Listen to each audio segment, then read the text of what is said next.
Ladies and gentlemen, welcome to Sessions Cafe. I'm your host, Keri D. Singleton, and today we have the pleasure of welcoming Anne-Marie Offer to our show. Thank you, Anne-Marie, for coming on the show today. 35 years is a long time. I tip my hat to you, man. Thank you, Keri. How are you today? Having me in the interviewee seat. I'm not used to being in this seat. That's different. Okay. It's different. I'm in the same side. When I interview, I sit on this side. Right. You sit on that side. But yep. You look good on that side. Thank so you. I didn't know you're from Detroit. You're from Motown. Yes, I am from Detroit, and we don't play. I'm from like 6 Mile, Illinois. I'm from Detroit. People will tell you, oh, I'm from Detroit, and they live in Bloomfield Hills or somewhere. No. Somewhere in Wayne County outside of Detroit. Yeah, exactly. Okay. So we don't. But you're from the city of Detroit. Really? Like, well, I don't want to date myself, but obviously, when the riots happened, they were burning very close to my home. So, yeah. Okay. Yeah. Well, of course, I want to know what brought you to New York City from the Midwest. I mean. Well, because I was a theater person and an actress, and I had come to New York with one of my teachers when I was in high school. Took 2 students, and then I just loved New York. But I also got myself an internship before I got out of college. Okay. My last semester, I was really finished with my, all my essentials. And I had to go to a different college because I was at Eastern Michigan. I had a scholarship there, but I actually did an internship with Ohio Wesleyan, which kind of cost me a lot, but I was an intern at the Actors Studio. So that was a really amazing time for me and an amazing experience. Well, of course, Detroit is a big city, and around the time that you were growing up, there was probably the 5th or 4th largest city in the country. I'm not really sure. But certainly a culture shock coming to New York City nonetheless. Oh, yeah, it's way different. I mean, like, our downtown in Detroit was pretty big, but like when the first time I even visited, I thought like, wow, everything's like down. But it was just like a 2 blocks could have been like downtown. Not that Detroit is small; it's not small in any way, and it's a very driving town. But yeah, it was just way different. We didn't have subway. We didn't have any of that. Now they have people movers and different things there, but not quite like here. But I will tell you one thing. You're not asking this. But it was a great precursor for me when I got a job acting in Europe, in Vienna, because I had been here.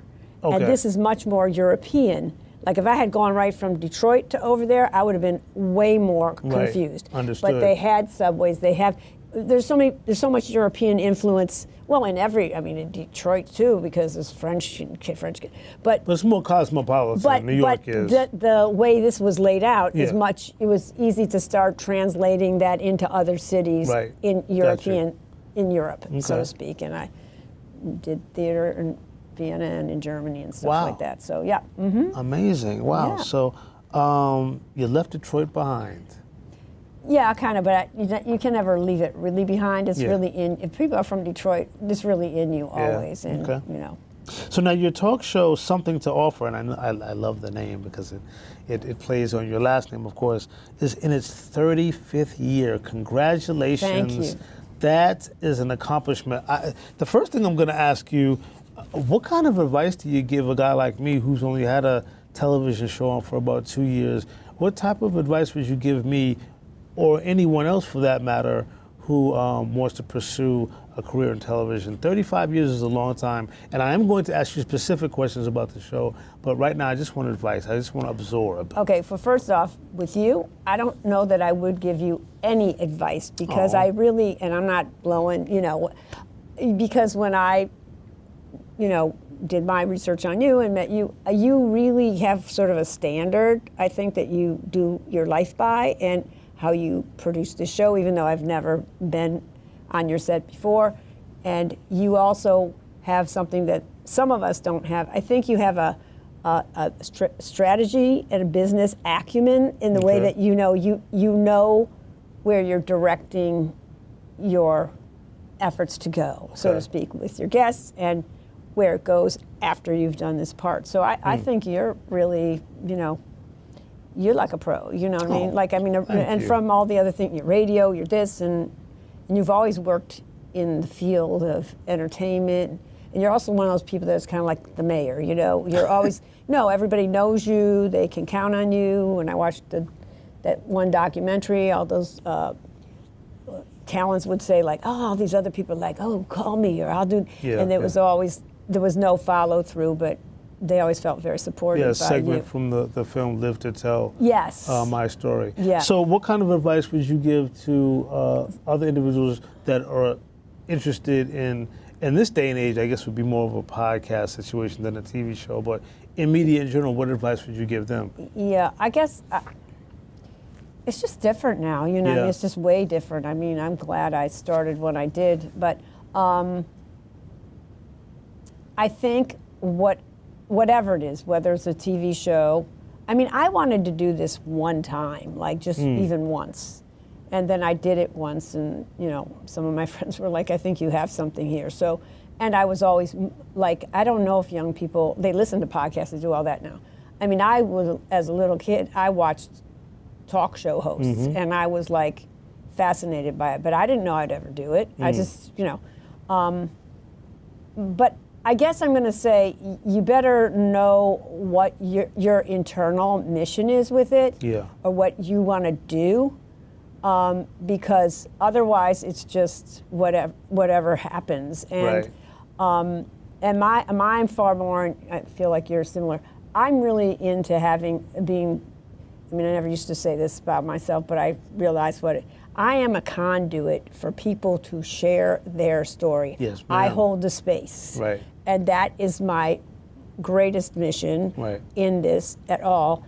And I think, and I never like pat myself on the back or anything, but I think the way I am fascinated by humanity comes out in the kind of way I research and then interview each person, and I know you do a similar. I was watching some of your things, and it's similar. So it's not like, I think you have to have an idea. Right. You have to not be afraid, and even if you're afraid, like if somebody's coming to this space where we get to do it, don't waste your time. I mean, go in the room. If you mess up, you mess up, but you just do it and make a little clip or whatever.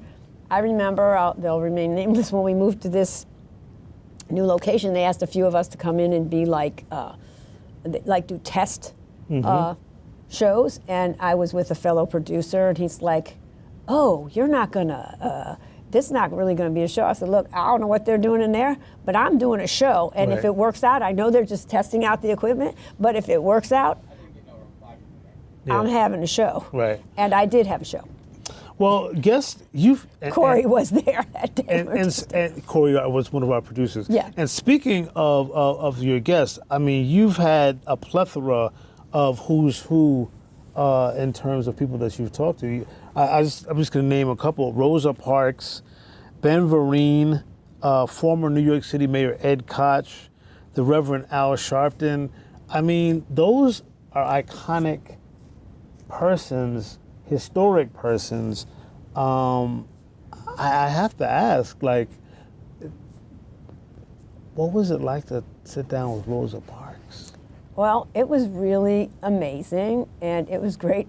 Some people, you can probably find a clip on YouTube.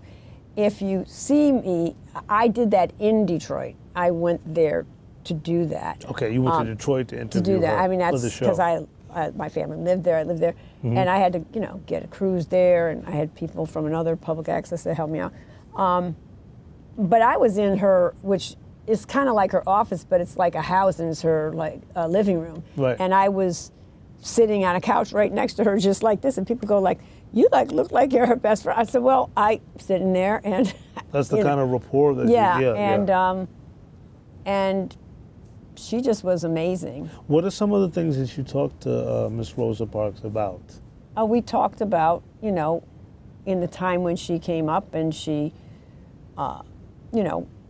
like people have this concept, like people came up to me like when they, and I'd be reading and did stuff about it. They go, "Oh, she's the one that just was sat down because she was tired." I was like, "What y'all talking about?"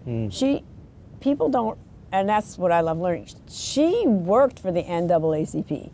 She saw many other young women and women do the exact same thing where they wanted to sit and they got like taken off a bus. Yeah. But because their backgrounds had some questionable stuff in it, Right. the NAACP knew that if they took those to a fight, it would never happen. Right. So when she sat down, she did sit down because she said, no, man, this is my seat in a bus. It says for black folks, not for the white folks. And I am tired because I wanted to work all day and whatever. And she sat down. And then she said, you may try to take me off. Go ahead. And then when she did that, they asked her, because she was already working for the NAACP. She saw all the cases. She goes, no, I will.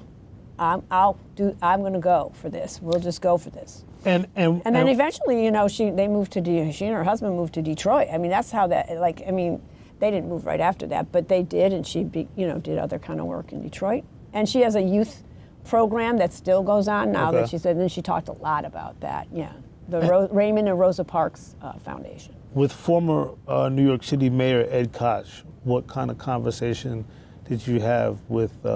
We talked about everything, his growing up. We talked about the transit strike, just a bunch of different things, and he's got a great sense of humor, and because New York City was a very different place under his leadership. It was a very different time. Right, and he had all that chutzpah all the time, and he didn't take anything from anybody. That's the way he was. But yeah, he was really great. We talked about a little bit of growing up in Queens, for just the different places and getting to where he got to, and his parents. They were of a certain age when he had all that. So it was great. I mean, it was an honor to interview his honor or former his honor. Absolutely. And all I know is that actually Rosa Parks' person, because that's the only way I got that interview. One of my friends that I had gone to high school and everything with, she goes, if you really want to, she lived in Detroit, she said, if you really want to be able to ensure you get Rosa Parks, you're going to have to include her personal assistant in the interview. Right. So I had her there, but she didn't, she shared too, but it was mostly us. But she said to me that she wished people would see how I interviewed her, because that, and in fact, Ed Koch's people were like, you've done a lot of interviews, but this is one of the best ones, because they were sitting out in the office. It was in his office. So, and I was like, that was like early, it was in my first 5 or 6 years that I got those people. So, and that's not, again, tooting me. I just gonna sit across from people and have a dialogue. And then, of course, I formulated whatever questions I did, and then sometimes people start talking and you have to pivot, or they answer like 5 questions in one answer, and then you do something different, but yeah. So we're gonna take a break, and we'll be back on the other side of this with more with Miss Anne Marie Offer. We'll be right back.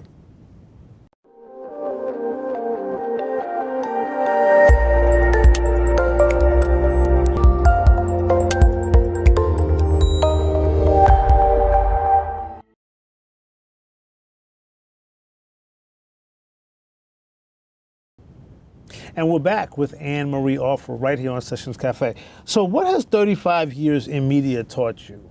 I'm sure it's taught you a lot of things, but what's something that you can give us off the top? Like, what 35 years with your own show and all of the people that you've spoken to and interviewed and interacted with and rubbed shoulders with, and what has it taught you? What's a lesson? That's like, I don't want to say it's a hard question. I will say, for me, I never get tired of hearing a person's journey. And what I started with was that I wanted, really, when I said I wanted to do this, I'll make it brief, I'm Buddhist, and I literally chanted a lot about it, and I was like, I want it to reflect what the mission of our, or spirit of our practices is, that everybody, should be their best selves, and what it takes in their journey, and just dialoguing with humanity to share, and that also encourage people to just, by hearing somebody else's story, that, wait, I like roller skating. I want to, be in a competition, or I Right. want to teach people how to cook, and just do it. Like, you don't have to be in a big arena. You can be in a small arena and move a lot of people, you know what I mean? And I think people sharing their journey encourages other people. That's what I really, want people to be inspired to do, go out and do whatever they want to do. In 3.5 decades, how has media changed in your eyes? I mean, I know that they're the obvious answers, but I want your answer. Yeah, a lot, but like when you do it the way we do it, it's still, and it's good for me because I'm a little technophobic, but it's still a little old school. I mean, it's new school, but it's like new school light, you know what I mean? It's like, although now you can do AI and all this stuff, Right. that's not kind of where I live, but I learned a lot of things that have nothing to do with what you and I are doing here right now. This is what I love. This is where I like my zone, Right. like not being interviewed, but doing what you just did to get questions together and research people, but to learn the technical parts of it. And now I edit and all this stuff. And I want a paper edit, like I'll tell the editor anything, but those are things I never thought I'd learn. Yeah. I also, unlike a lot of other people, I wouldn't say I'm unflappable, but there's a lot of mishaps that happen here, there, everywhere. I don't Right. mean, and I just keep, I don't let the stuff, it might hit me for a minute, but Right. I just turn it, make lemons out of lemonade. I just keep doing Absolutely. that kind of thing.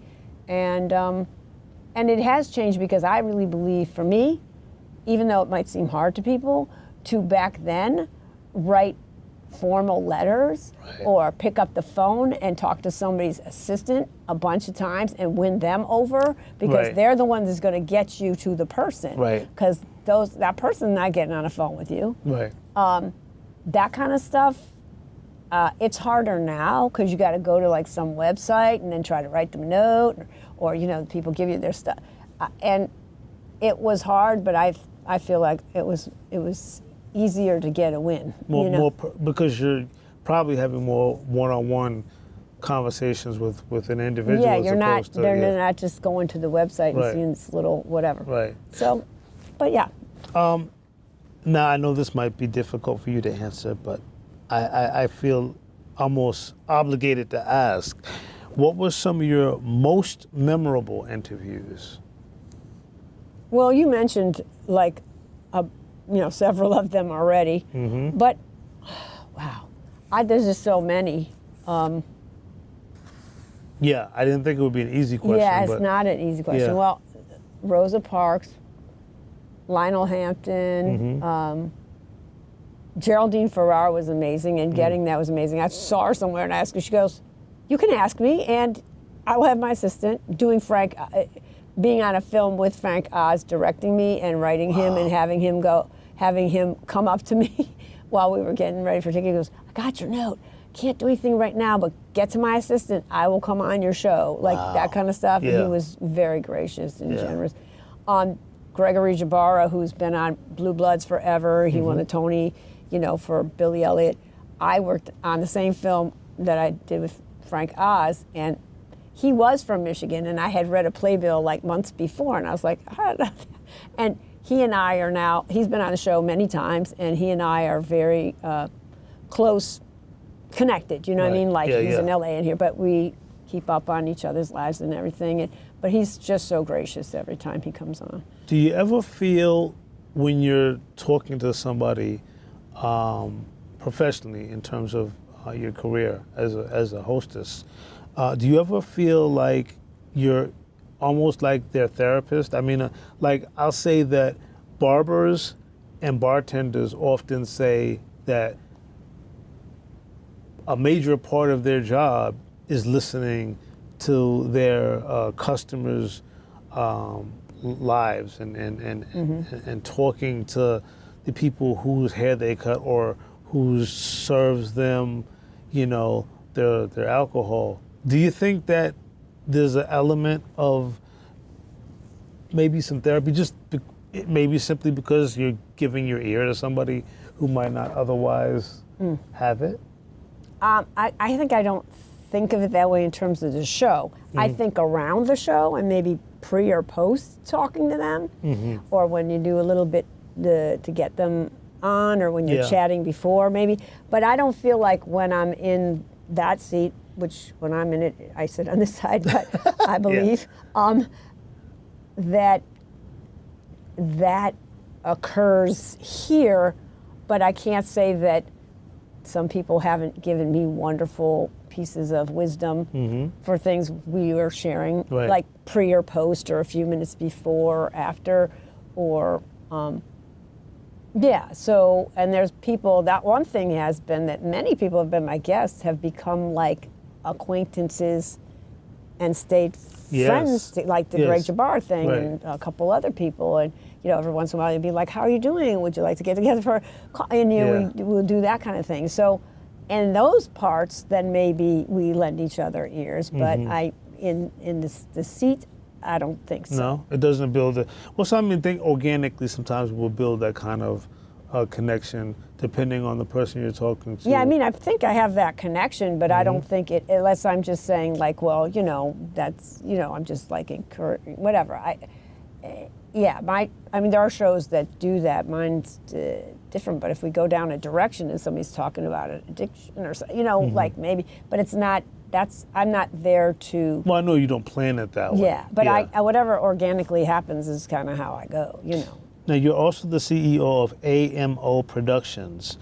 Explain that to me. That's my production company for the show. And then I have, with that, I've done over the years, I have a section called Doc Your Life. And I've done, you know, media footage for like ticket brokers. I worked with somebody doing a thing for people pass away, and I've worked with young people. I've done documentaries, you know, like docu-stories for people's dads or relatives. And so, yeah, it's that's part of that. And, you know, any production stuff I do for other people, or you know, create media pieces for other folks for their whatever they're doing, that's part of it. And you're also an educator here in New York City. That's challenging. That's just my guess, just because of. Yeah, well, I'm kind of a different kind of educator, because I mostly always, but I get pretty into specific schools and I'm just there, but I do a lot of substitute teaching, but I also. But I'm at schools all the time, so the kids know me, and I bunch in, and I just started something which I didn't think I would do right at this juncture, but it just started now. There's a teacher that's out, and I don't normally do this that much anymore, but I am kind of, sort of not replacing her, but the people who support her, they're like team teachers. Right. They're going to be the lead, and I'm being their support for. So like a liaison. Well, yeah, no, it's just a team teaching thing, but okay. I'm not going to be the technical responsibilities of, you know, like how they input things and all that stuff. That's not, I'm not going to be part of that, but it'll be for, you know, she's out on maternity, so. Oh, okay. Yeah, so, but one of my greatest things I've loved the most is, and I've done after school programs, I've taught media in YABC, but I did, when COVID hit, they needed people, and they went to subs and said, will you go into the rec centers for the children of the first responders when nobody was in school or anything. Yeah. And I went in like on March 22nd or 23rd. I didn't know we didn't know what we were getting into. And we were there till September 11th, and we created programs. And I just am a very creative person, and I love kids, so like I was always like a lot of great fun, you know, and teaching, and I just like really was in it. Like I'm all in whatever I do, so I was all in all the time with them. And those little kids, and we had multiple ages. It was a lot, but it was great. I want to ask you, going back to your life in media, what, in your opinion, Anne-Marie, happened to daytime talk shows like the Donahues, like the Geraldos, like the Sally Jesse Raphaels? What do you think happened to that genre that was once just a prominent part of daytime TV? Good question, Anna.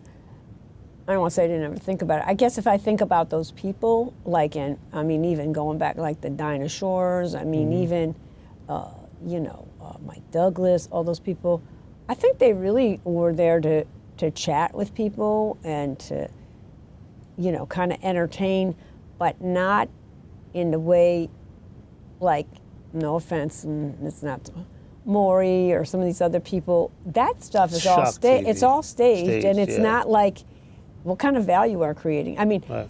I think, and I've only seen a little bit of her, but Drew Barrymore is very good. I like, she does a lot, and there's, I think I had not seen Tamara's show, but I heard Tamara Hall's show is really great. But and then some of the late night people, which I don't do a whole lot of late night. But it's funny because when I was getting different people, advisors over the years, and they would say to me, sometimes they worked in media a lot, they're like, it has to be about, and so I'm kind of backwards. It has to be about the host. Right. I was like, no, man, it cannot be about me. I hope I'm there, but I know those shows are driven by whatever that person is. Right, exactly, yeah. So, but I want it to be driven by the dialogue with the other person, and you like, oh, Keri went through this and this in his life, which is true, and he's here, or whatever. But so I didn't want to, I don't want to say I didn't want to, that's how I roll. So if that means I'm not, one of those people, it's okay, because I think I come out. My real who I am comes out, so I don't think I had to push it.